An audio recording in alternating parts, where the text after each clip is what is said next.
줄기세포는 이렇게 말해볼까요? 한 개의 세포가 여러 종류의 다른 세포로 생산해낼 수 있는 능력, 이걸 우리는 다중분화능이라고 그래요. 제가 앞에서 말씀드렸어요. 세포들은 성장을 해요. 세포의 성장이란 말은 주로 세포 분열을 이야기해서 개수가 늘어나는 걸 이야기합니다. 이 세포들이 계속 분열을 하게 되면 동일한 세포들이 계속 많아지기만 하면 세포의 덩어리가 되겠죠. 근데 이제 이것들이 어느 순간이 되면 기능이 다른 세포들로 바뀌어가요. 이것이 분화예요, 분화. 디퍼런시에이션이라고 그러는데 이 분화의 여지를 갖고 있는 기초세포가 우리는 줄기세포예요. 그러니까 여러 가지로 분화될 수 있다. 그래서 다중분화능을 갖는다 이렇게 말해요. 우리 몸의 손상받은 부위의 세포들은 새로 재생될 수 있는 기능이 있어요. 그것들이 줄기세포에 의해서 일어나요. 줄기세포란 말, 스템셀이라는 말은 기원한다는 말, 스템이라는 데서 유래가 된 거죠.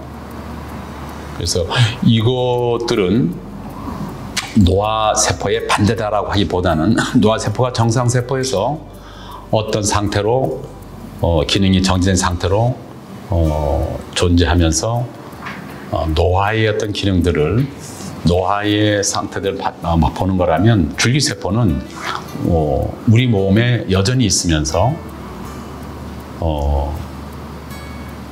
다중분화능을 가졌기 때문에 예를 들면 이런 거 있죠. 다른 의학적 수단으로는 어떻게 할 수 없는 병들이 있어요. 퇴행성 질환, 아까 말 치매 같은 거, 심한 외상으로 머리가 다쳤다. 이런 질병들을 치료할 수 있는 새로운 대안이 될 수 있다. 왜요? 줄기세포를 통해서 뇌세포를 만들면 되잖아, 그렇죠? 척수세포를 만들면 되지 않나, 이런 생각들 때문에 질문해 주셨던 것처럼 한때 우리는 줄기세포가 우리나라는 매우 떨어지게 한 적이 있어요. 즉 우리 몸의 장기나 조직을 줄기세포를 통해서 새로 재생하는 새로운 의학적인 접근, 우리 이것을 재생의학이라고 할 수 있는데 이 재생의학의 하나의 핵심이 되는 거죠. 그런 의미에서는 많이 연구되고 있을 뿐만 아니라 일부 시술이 되는 경우도 있어요.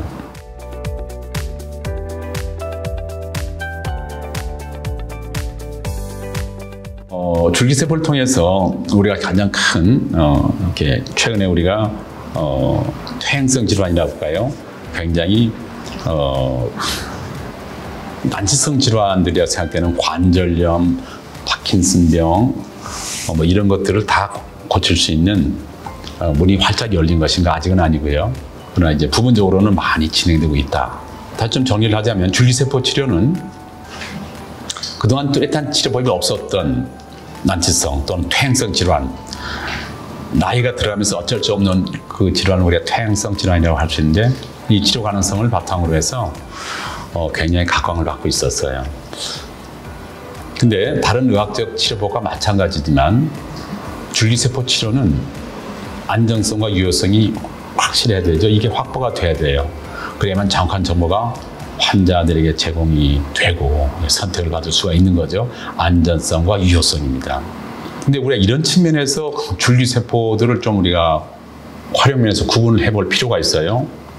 상적으로 우리가 알아둘 필요가 있는데 성체 줄기세포가 있고요. 배아 줄기세포가 있고요. 그 다음에 역분화 줄기세포가 있어요. 이것들이 다 장단점을 갖습니다. 성체 줄기세포는 체외에서 다른 조작을 가지 않고 배줄기세포는 그렇게 다른 조작을 해야 돼요. 우리 환자 몸 안에 있는 세포를 통해서 얻기 때문에 상대적으로 안전해서 다양한 질환에서 가장 원활하게 임상시험이 이루어지고 있단 말이에요. 성체 줄기세포가 그렇습니다. 그것은 어떤 의미냐면 배아 줄기세포와는 좀 대비되는 개념인데 배아는 우리가 태아가 되기 전 뱃속에서 이 과정을 우리는 배아 엠브리오라고 그러는데 그때 그 세포는 우리 몸을 이루고 있는 모든 조직이나 세포로 만들 수 있는 가능성이 무한해요. 그러나 내가 그것을 제공받기 위해서는 다른 사람의 배아 세포를, 줄기세포를 제공받아야 되기 때문에 문제가 뭐죠?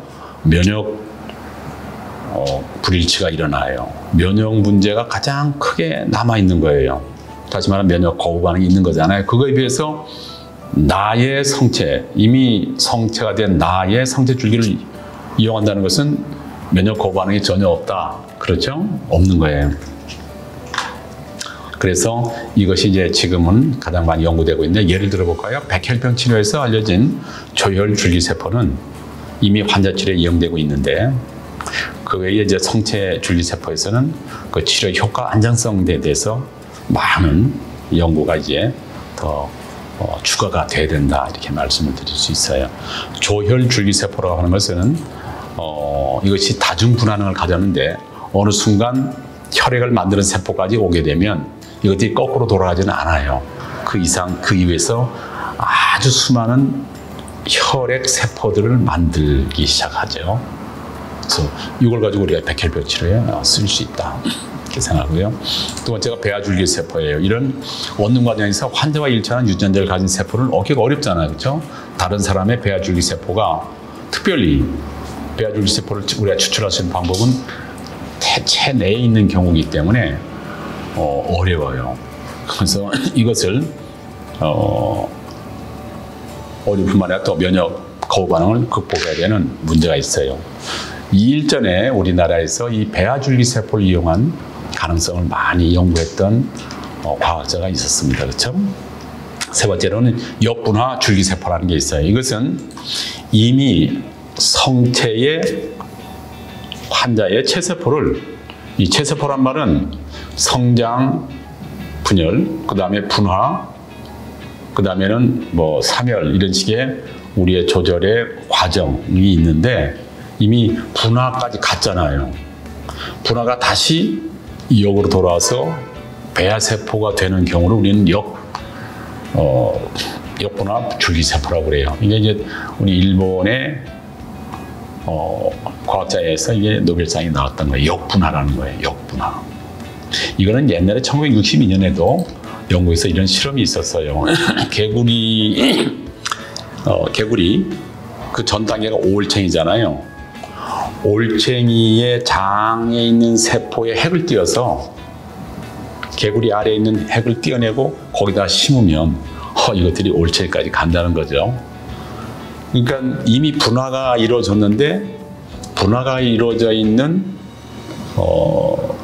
세포의 핵을 아직 분화가 일어나기 전에 아래다가 이식을 시키면 이게 정상적인 세포로서의 분화가 일어나더라는 것을 밝힌 바가 있어요. 개구리에서, 아주 성체가 되면 개구리에서 동일하게 체세포를 띄어서 알에다가 심었을 경우는 그 확률이 뚝 떨어지는 거예요. 역분화 줄기세포는 환자의 체세포를 역분화시켜서 이런 면역 거부 반응을 해결할 수 있긴 해요. 그런데 배아줄기세포와 마찬가지로 기형종과 같은 종양을 일으킬 수 있는 가능성을 아직은 완전히 배제할 수는 없어요. 최근 일본 등지에서는 역분화 줄기세포를 환자의 임상치료에 작용하는 연구가 많이 일어나고 있다고 합니다. 근데 앞으로도 계속 우리가 이렇던 안전성과 이 효과성을 계속 연구를 통해서 확보를 해야 될 거라고 생각이 되집니다.